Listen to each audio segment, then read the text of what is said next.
నమస్తే, welcome to editor analysis. సేనాని చిన్నబాబు అన్నదమ్ములు రేస్లో ఉన్నారు. ఎక్కడ? టాప్లో. ఎందులో టాప్లో ఉన్నారు? అసలు ఏంటి కథనం అంటే, కూటమి ఎమ్మెల్యేల పనితీరుపై సీఎం చంద్రబాబు నాయుడు గారు ప్రత్యేక నిఘా ఏర్పాటు చేశారు.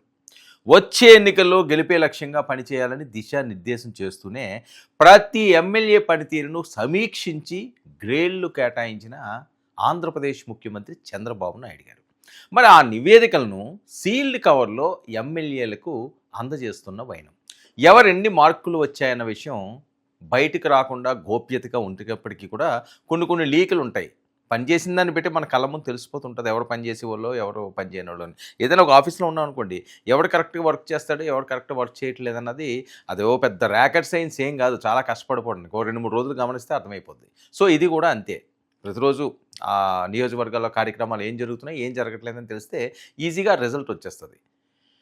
సరే, శాసనసభ బడ్జెట్ సమావేశాల సమయంలో జిల్లాల వారీగా ఎమ్మెల్యేలతో భేటీలు. ఓవైపు లోకేష్ విందు భేటీలు, ఇంకొక వైపు సీఎం నివేదికల పర్వాలు. ఇక నియోజకవర్గ స్థాయిలో నడవడిక, ప్రజలతో అనుసంధానం, అభివృద్ధి పనులపై ఈ మార్కులను వేయడం జరిగిందట.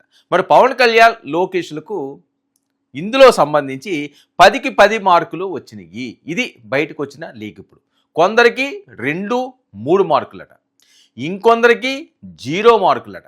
మరి ఎమ్మెల్యేలు తమకు ఇచ్చిన నివేదికల విషయాన్ని సన్నిహితులతో కూడా పంచుకోవడంకి భయపడుతున్నారు. కొంతమంది అయితే సిగ్గుపడుతున్నారట. ఇప్పుడు ఏం పంచుకుంటారు అది? ఇప్పుడు పాస్ అయ్యాడు అనుకోండి, డిస్టెన్షన్లో పాస్ అయ్యాడు అనుకోండి, 100కి 99 వచ్చినాయి అనుకోండి, ఇలా కాళ్ళు ఎగరేసి చెప్తారు వాళ్ళ కుటుంబ సభ్యులందరూ. మా వాడు చూడరా, లేకపోతే మా అమ్మాయి చూడరా, 99 రా, 99%, 98%, లేకపోతే 95%, 90% వచ్చిందిరా అని చాలా గర్వంగా చెప్పుకుంటారు. పాస్ అయ్యాడు అనుకోండి, ఒక 35, 40 అలాగా బొటాబొటీని వచ్చి గట్టెక్కిన క్యాండిడేట్లు కొన్ని ఉంటాయి.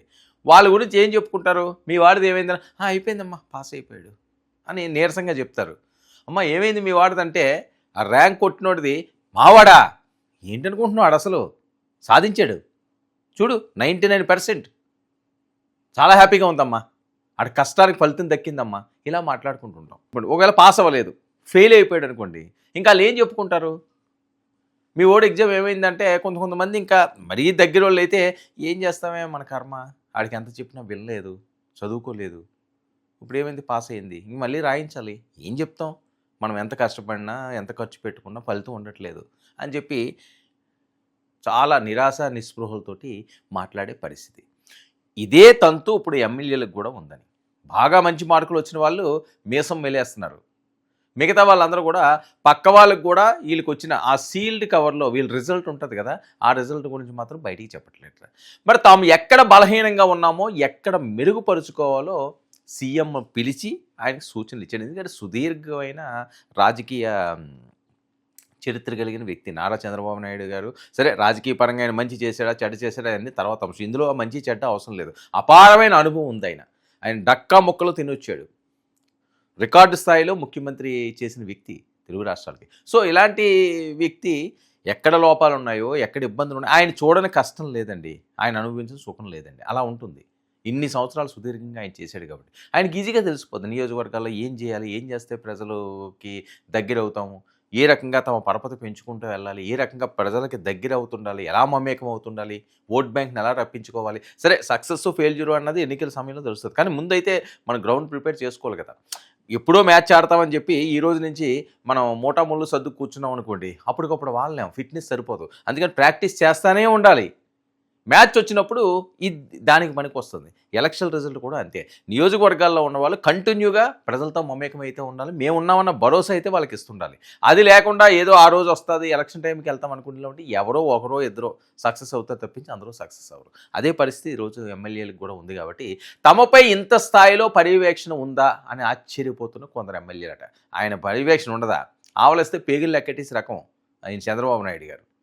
ఆయన పర్యవేక్షణ ఉండకుండా ఎలా ఉంటుంది? ఎందుకంటే 29 వాళ్ళకి చాలా కీలకమైంది. 29 కానీ మళ్ళీ కానీ వీళ్ళు అధికారంలోకి రాకపోతే పరిస్థితి చాలా దారుణంగా ఉండే సిచ్యువేషన్ ఉంటుంది. ఎందుకంటే వయసు మీద పడుతుంది చంద్రబాబు నాయుడు గారికి. ఆ తర్వాత ఎలా ఉంటుందో తెలియని పరిస్థితి.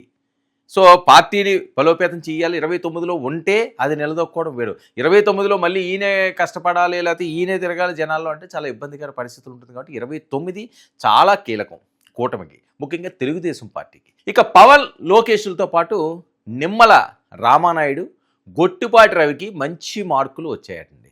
మరి మిగిలిన వారు వారిని ఆదర్శంగా తీసుకోవాలని సీఎం సూచిస్తూనే గతంలో 48 ఎమ్మెల్యేల పనితీరు బాగాలేదని సీఎం వ్యాఖ్యానించడంతో పెద్ద ఎత్తున ఒక టెన్షన్ మొదలైంది. మరి ఈసారి మాత్రం తప్పులపై మాత్రమే కాకుండా మంచి పనులను అభినందిస్తూ లేఖలు.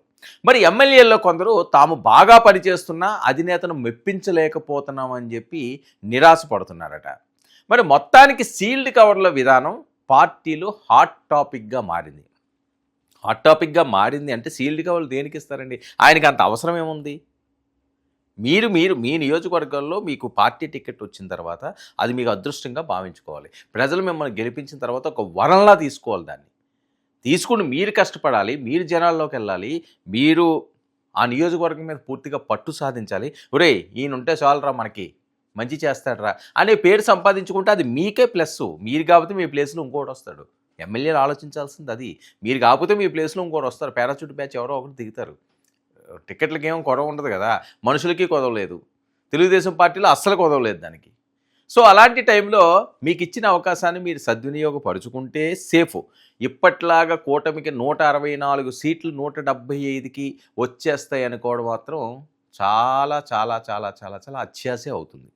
ఎందుకంటే 2029 ఎన్నికల్లో ఎవరు అనుకున్నా ఎవరు కాదనుకున్నా సరే గెలిస్తే గెలొచ్చేమో, అది అప్పుడు పరిస్థితులను పెట్టి ఉంటుంది. నేను అది ఏదో కూటమికి ఏదో అవుతుంది అవ్వదని కాదు, లేకపోతే వైఎస్ఆర్సీపీని అంత ఈజీగా తీసుకోవద్దు అన్నది మేము అబ్జర్వ్ చేస్తున్నది.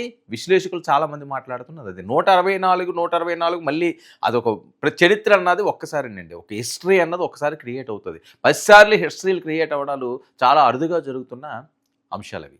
ఇప్పుడు 11 సీట్లకు పరిమితమైన వైఎస్ఆర్సీపీ ఆ 11 సీట్లతోటి ఉండిపోద్ది అనుకోవడం అన్నది అత్యాశే అవుతుంది. 164 వచ్చిన వాళ్ళు లేకపోతే మొత్తం అన్నీ మేమే స్వీప్ చేసేస్తాము అని అనుకోవడం కూడా అత్యాశ కిందే అవుతుంది. వైనాట్ 175 అన్నారు. 151 నుంచి ఏమైంది? సో ఎవరి చేతుల్లోనే ఏది ఉండదు. మనం చేసే పని విధానాన్ని పెట్టి ప్రజలు మనల్ని దగ్గర తీసుకుంటారు, అందనాలు ఎక్కిస్తారు, హత్తుకుంటారు.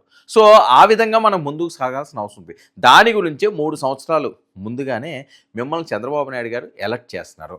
టాప్ ర్యాంకుల్లో మన అన్నదమ్ములు ఇద్దరు కొట్టేశారట. మరి మిగతా వాళ్ళ పరిస్థితి ఏంటి? జీరోలో ఉన్న వాళ్ళు ఏ రకంగా ఇంప్రూవ్ చేసుకోవాలి? పాస్ మార్కు దగ్గరగా ఉన్న వాళ్ళు ఎలాగో పాస్ అవ్వాలి? పాస్ అయిన వాళ్ళు పర్సెంటేజ్ ఇంకా ఎలా పెంచుకోవాలి? అంటే ఒక స్టెప్ ఇచ్చుకోవడానికి 3 సంవత్సరాలు టైం ఉంది. ఈ 3 సంవత్సరాలు మీరు నియోజకవర్గాన్ని అంటిపెట్టుకుని మంచి పనులు చేస్తే మీకు భవిష్యత్తు బాగుంటుంది రాజకీయ పరంగా. లేదు మేము ఆడింది ఆట పాడింది పాట, ఛాన్స్ దొరికింది కదా, దొరికిన కాడికల్లా వేసేద్దాం తొక్కేద్దాం అనుకుంటున్నా అంటే ప్రజలు అమాయకులు కాదు. ఎక్కడ ఎప్పుడు ఎలా నొక్కాలో తొక్కాలో వాళ్ళకి తెలుసు. ఆ టైం వచ్చినప్పుడు ఒక్క తొక్కుతారు. తొక్కితే ఇంక మన రాజకీయ భవిష్యత్తు అంతా కూడా అంతే.